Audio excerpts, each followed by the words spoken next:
in the southern highlands of Tanzania, an intriguing new research project is underway.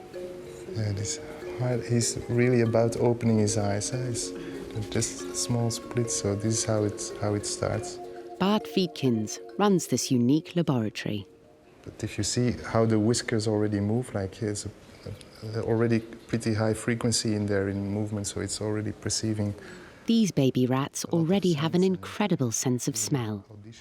In Bart's lab, they're being trained for a new and critical task that may save human lives. It all started when Bart was a boy in Belgium. I had a passion for rodents. One day I was given a hamster, and I was so fond of this hamster that I gave it another hamster as a playmate, and soon I had a lot of hamsters. I've always felt a very strong bonding with rodents.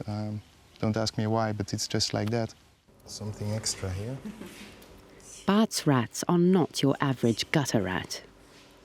This is the African giant pouched rat. It lives up to 8 years in captivity, is sociable and easy to train.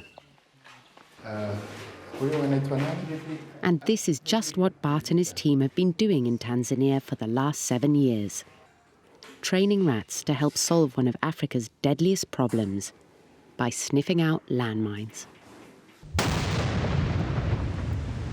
Every hour, somewhere in the world, a person is maimed or killed by a landmine.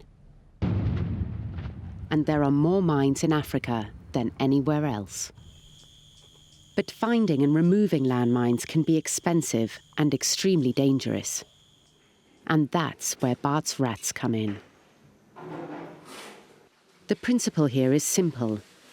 Bart uses the Pavlovian method. When a rat stops to sniff an explosive scent, the trainer signals with a loud click and rewards the rat with food. After months of training, they find the explosives with lightning speed. They indicate the spot by scratching. The progress of each rat is carefully documented. Over 300 rats are being trained here, each with its own personality and its own name. You will find Mozambican names, you will find Swahili names, Utomi, Ufamba. There is Hutu and Tutsi together peacefully in one cage. The training begins at dawn. They're nocturnal, so they wear sunscreen to protect their sensitive ears. We head down the road to a training field run by the Hero Rat program. Here, trainers have created a hazardous treasure hunt, burying landmines and canisters of TNT. All the detonators have been removed, but the explosive material is still inside. Strapped into a harness, the rats run on a cord between two trainers. Whenever they trace an explosive scent, you may see they become a bit more nervous. They start looking where the highest concentration is, and on that spot they will scratch as an indication. So that sort of scratching indicates, like, OK, I've found something. Yes. Yeah. Dogs have traditionally been used to detect landmines, but Bart realised that rats are less likely to set off a mine and less susceptible to tropical disease. And once trained, rats work obediently with humans. Do you know when you've got a good one? Yes, example me, I got good one. Yeah. Named as Ararat. Ararat? Yes. Rat got 2 times jackpot, you know. Ararat is a star. He worked through the whole curriculum without any error. We're sure Ararat has a bright future in the minefield. After nearly a year in training, Bart is sending Ararat and 7 others on their first mission.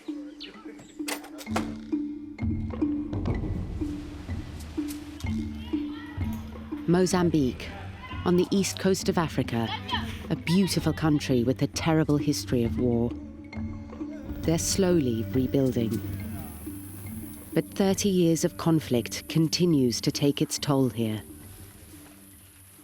Since the end of the Civil War, Thousands of Mozambicans have been killed or injured by unexploded landmines.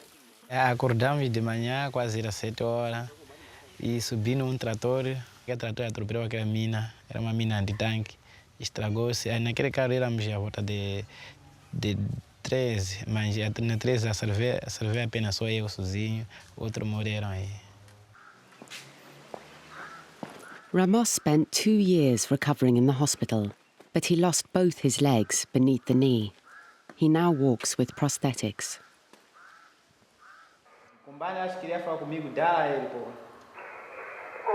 A few years ago, the Hero Rat program hired Ramos as a radio operator. Quando era a primeira vez, eu pensava que a empresa não era para apanhar mina, eu pensava são aqueles que andam aqui. Porque eu havia uma empresa que andava com produto aqui, chega numa casa, produtava aquele produto para os ratos morrerem.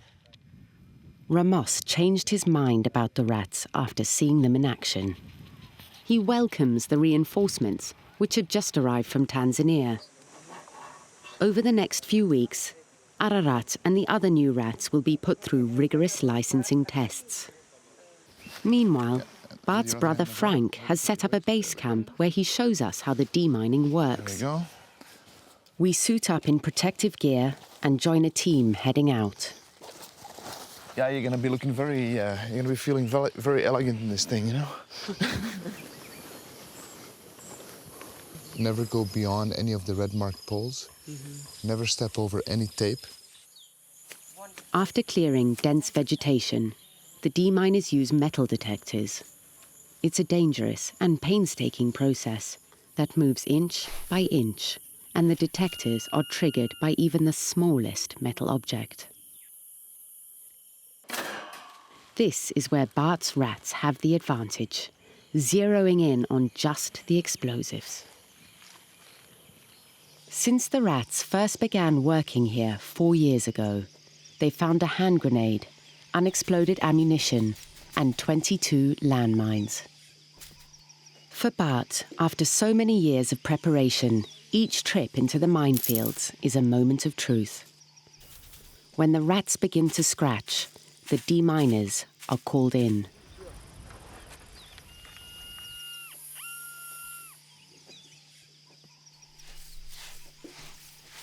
Uncovered, just where the rats indicated, a landmine, which is carefully diffused.